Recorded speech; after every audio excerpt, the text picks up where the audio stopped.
दाजी समझाते हैं कि हम प्रभु से किस लिए प्रार्थना करते हैं। एक बच्चे की मासूम प्रार्थना।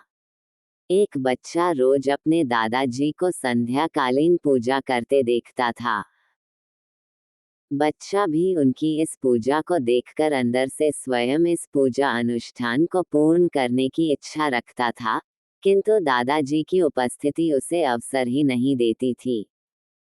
एक दिन संयोग से दादाजी को शाम को आने में विलंब हो गया। इस अवसर का लाभ लेते हुए बच्चे ने समय पर पूजा प्रारंभ कर दी। जब दादाजी आए, तो उन्होंने दीवार के पीछे बच्चे को पूजा करते देखा। बच्चा बहुत सारी अगरबत्ती एवं अन्य सभी सामग्री का अनुष्ठान में यथाविधि प्रयोग कर रहा था और फिर अपनी प्रार्थना में कहता है, भगवान जी प्रणाम, फोल्डेड हैंड्स।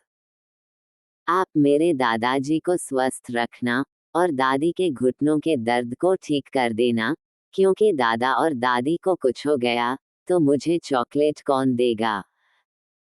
बच्चा फिर आगे कहता है, भगवान जी मेरे सभी दोस्तों को अच्छा रखना, वरना मेरे साथ कौन खेलेगा। फिर मेरे पापा और मम्मी को ठीक रखना। घर के कुत्ते को भी ठीक रखना, क्योंकि उसे कुछ हो गया तो घर को चोरों से कौन बचाएगा। लेकिन भगवान, यदि आप बुरा न मानो तो एक बात कहूँ, सबका ध्यान रखना, लेकिन उससे पहले आप अपना ध्यान रखना, क्योंकि आपको कुछ हो गया तो हम सबका क्या होगा।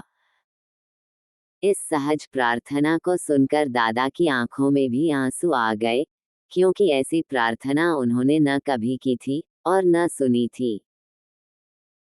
कदाचित ऐसी शुद्ध, सहज और सादगी की कमी है, जो हमें हमारी प्रार्थनाओं में सभी प्रकार के अनुष्ठानों को करने के बाद भी भगवान की प्राप्ति, ईश्वर को खोजने से रोकती है। प्रेम और भक्ति से भरे हृदय से की गई प्रार्थना कभी अनसुनी नहीं जाती।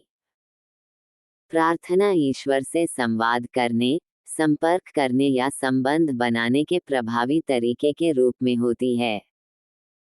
प्रार्थना के शब्द ऐसे होने चाहिए कि हमें एक भाव जागृत कर सके।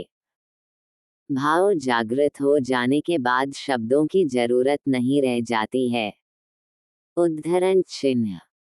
हर बात का ध्यान रखें व अपनाएं, जिससे जल्द से जल्द हमारी आध्यात्मिक उन्नति हो।